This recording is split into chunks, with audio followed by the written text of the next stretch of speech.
Alright guys, so what we're looking at here is my new gurney flap that Trackspec Motorsports sent me, which is this piece right here, and it replaced my homemade setup, which was this. So I mean, it worked, but it was crude, and these sharp edges are not the best for airflow. So using actual software, actual aerodynamic testing, and on-track data, Trackspec has come out with this plastic injection molded piece, and it's very nice. It follows the curve of the vent nicely and goes well with the C6. And I'll show you guys some data too. I'm going to post it on my Instagram page, Nate83. I'll probably put this up on my YouTube page as well. I'll put all the links, but basically what this is doing, it's helping this entire vent be more effective. You have high-speed air moving over your hood, which is low pressure. Under your hood, you have a collection of high-pressure air, low-speed, high-pressure air. That air is coming in to the front through the grill at high speed. It builds up pressure because it's hitting that radiator, it's hitting that AC condenser, whatever you have in there. It's slowing that air down. Your cooling fan, if it's running or at high speed, that air is being pushed through those coolers, and then it hits the block, the front of the block, and it moves upwards. And pressure builds up, especially at speed, right under where this hood goes. That's why it's important where on the hood you actually place your vent. You go too far back, the vent will do almost nothing at speed. You need it to be over the high pressure area, and I'll show you guys under the hood exactly where that's at. But if you are installing one of these vents and your radiator is in the stock location, usually it's around 19 inches from the beginning of your hood. So measure from where your hood starts, 19 inches up. That's where you want the middle of the vent to go. Anyway, you have that high speed, low pressure air that's now going to hit this gurney flap and go over it, and it's going to flow over, and you're going to have basically like a bubble where that high pressure, low speed air will be able to come out and join that high speed airflow. And so it just makes this vent much more effective. And they're going to also design gurney flaps for the fender vents.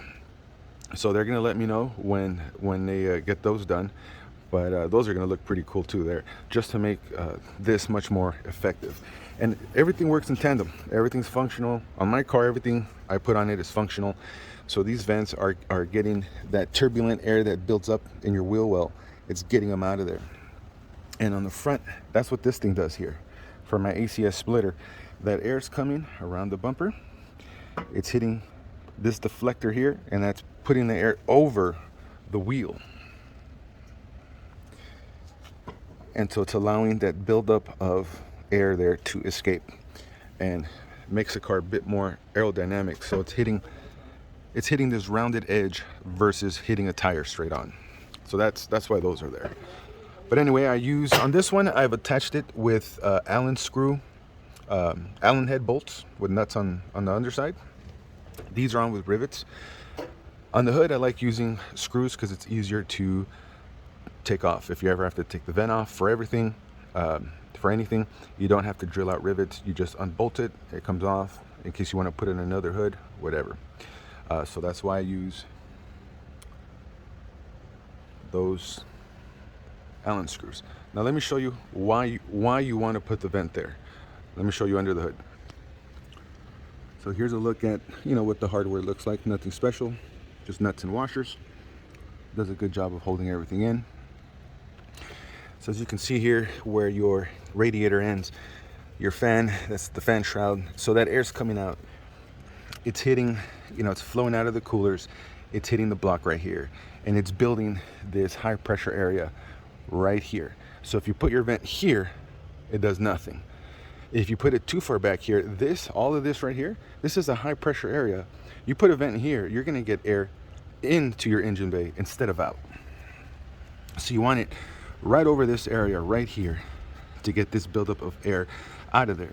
Also, that's what part of your air dam does on the bottom.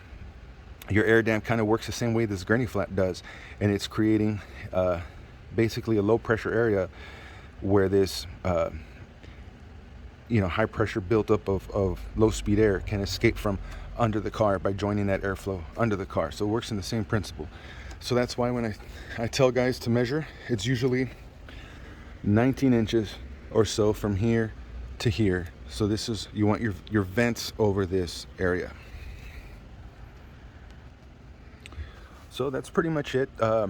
If you do get this gurney flap, if you order this vent, I haven't seen the gurney flap online, but you can call them or email them, tell them you want the gurney flap as well, and they'll let you know everything you need. I painted it gloss black. It comes in a kind of just a regular black plastic, a little dull, so you can throw gloss on it or paint it whatever color you want. There's the it says Trackspec. It's kind of hard to see, but there you go. Kind of looks nice, flows with the design, and most importantly, it's effective.